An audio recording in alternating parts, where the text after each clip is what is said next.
तो महाराज जी फिर ऐसा क्यों होता है कि या तो ज़्यादातर अधिकतर लोग ज्योतिष पर विश्वास नहीं करते या ज्योतिषियों के चक्कर में आ करके अपना पैसा बर्बाद करते हैं पर उनको हल नहीं मिलता, ऐसा क्यों? ज्योतिष, ये आपने प्रश्न किया। ज्योतिष अधिकतर क्या होता है कि इसके कोई ज्ञानी कोई उस लेवल के नहीं है और कुछ पाखंडियों के पास चले जाते हैं, तो वहाँ पर क्या होता है कि ज्योतिष का समाधान नहीं मिल रहा है। वहाँ पर कोई ना कोई ऐसा टोना टोटका दिया गया है, उस टोने टोटका को कर कर हम सोच रहे हैं कि हम ज्योतिषाचार्य के पास में होकर आए। फिर जब व्यक्ति का जब कार्य नहीं होता है तो व्यक्ति सोचता है कि मेरा इसको करने से मेरा काम नहीं हुआ, उसको अविश्वास उत्पन्न हो जाता है। अब अविश्वास होने का कारण ज्योतिष नहीं है, वो व्यक्ति है जिसके पास आप गए हैं, क्योंकि आप मूल के पास नहीं गए। बिल्कुल। अब मूल के पास जाते हैं तो वो रियल जो आपका जिससे समाधान हो सके वो समस्या के जड़ आपको बताता, वो दवाई आपको बताता, वो रोग की दवाई आपको देता। बिल्कुल। लेकिन समस्या क्या होती है कि जब हमारा विश्वास कब डगमगाता है, जब हम सही व्यक्ति के पास, सही व्यक्तित्व के पास, सही विद्वान के पास जब तक नहीं पहुंचेंगे। और जिस दिन आप सही व्यक्ति के पास में पहुंच जाएंगे तो आपको उस ज्योतिष के ऊपर विश्वास भी होगा, भरोसा भी होगा और उससे आपका कार्य भी होगा। तो व्यक्ति की प्रधानता है कि उस व्यक्ति का, उस शास्त्र का जानकार तो होना चाहिए।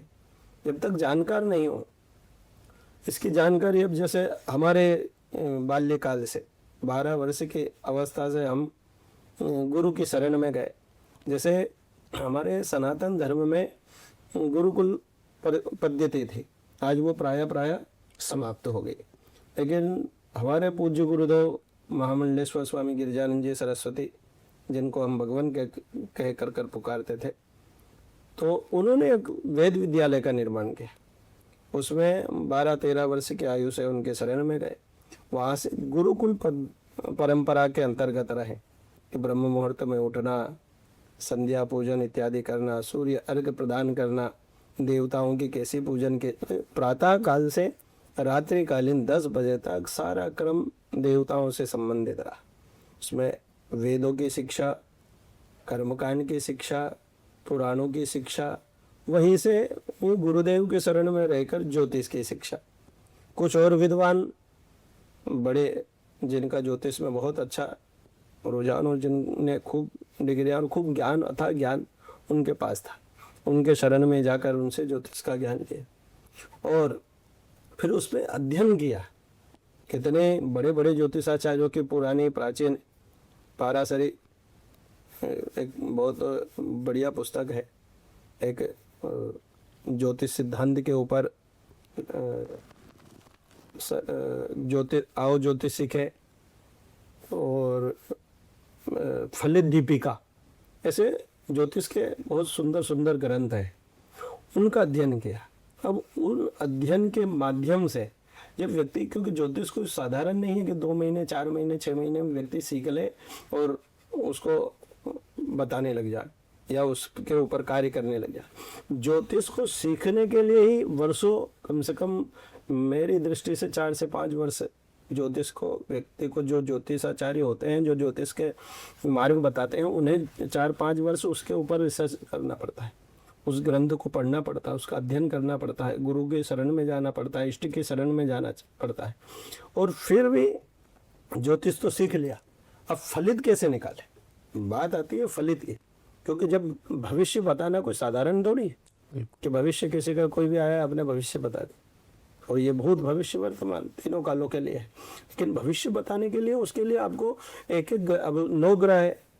अब व्यक्ति जब पढ़ता है तो कौन सा ग्रह उच्च का रहेगा, तब उसका क्या फल रहेगा। तो हर ग्रह का, जैसे जन्म पत्रिका के अंदर लग्न से लेकर 12 भाव बताए गए। 12 भाव में प्रथम लग्न में अगर सूर्य बैठेगा तो उसका क्या फल है, द्वितीय में अगर जाकर सूर्य बैठा तो उसका क्या फल है, मेष का सूर्य बैठा है तो क्या फल है, सिंह का सूर्य बैठा है तो क्या फल है, नीच का सूर्य बैठा है तो उसका क्या फल। इन फलों को समझने के लिए उसे बहुत अध्ययन करना पड़ता है। अब वो अध्ययन कर लिया, ये भी ऊंच के नीच के त्रिकोण के मूल त्रिकोण के ये सारी चीजें समझ ली, वेशोत्तरी दशा प्रत्यंतर दशा इत्यादि समझ लिया, किस राशि का कौन सा ग्रह स्वामी हो रहा है ये भी समझ लिया, नक्षत्रों को पढ़ लिया, तिथियों को पढ़ लिया, करण योग सारे ने सब कुछ पढ़कर, नक्षत्रों को फल पढ़कर, लेकिन जब वो फलित करने जाए तो उसके लिए कम से कम 500,000 पत्रियों का पहले उसको अनुभव होना चाहिए, तभी वो बता पाएगा। अब पढ़ तो लिया लेकिन किसी पत्रिका का अनुभव नहीं है, कैसे फलित करे, व्यक्ति के अंदर कैसे आत्मविश्वास आएगा। तो एक इष्टबल, और किसी को पता है कि आपका मंगल है, तो वो मंगल क्या प्रभाव दे रहा है उस व्यक्ति के ऊपर, वो घटित हो रहा है कि नहीं हो रहा है, ये कैसे पता चलेगा आपको। बिल्कुल।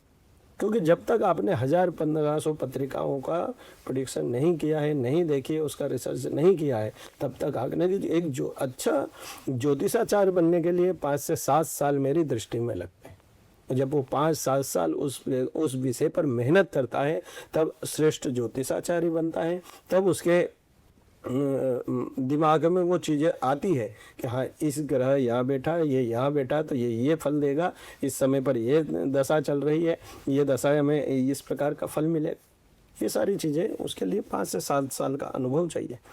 और बाल्यकाल से गुरु के चरणों में रहे, वहीं से वेद विद्या का अध्ययन किया, वहीं से ज्योतिष का अध्ययन किया, वहीं से पत्रिकाओं का क्रम चला।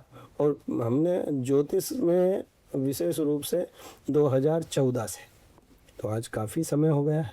जब भी आज पत्रिकाएं आती हैं, देखते हैं, बताते हैं, तो हम ज्योतिष कैसे देखें और ज्योतिष की क्या विधा है दिखाने की। एक तो हमारे यहाँ सबसे बड़ी विडंबना क्या है, हम जब किसी ज्योतिषाचार्य के पास में पत्रिका लेकर कर जाते हैं तो हम अपने दुखड़े पहले बोलने लगते हैं, महाराज जी ये हमारी बेटी का विवाह नहीं हो रहा है, बेटा ऐसा कर रहा है, हमारे यहाँ तो इनकी नौकरी छूट गई। लेकिन जब आप ज्योतिषाचार्य के पास में गए क्यों? पत्रिका दिखाने, जानने के लिए। तो हमें अपनी जो पहले से जो समस्याएं हैं उनको बताना नहीं चाहिए, बोलना नहीं चाहिए। आप जब समस्या डॉक्टर के पास इलाज के लिए जाए तो डॉक्टर चेकअप कर बताएगा कि आपको कौन सा रोग है, फिर उसमें देख कर तो आपको श्रेष्ठ ज्योतिषी को अगर जानकारी चाहिए तो पहले आप मत बोलो, उनको बोलने दो।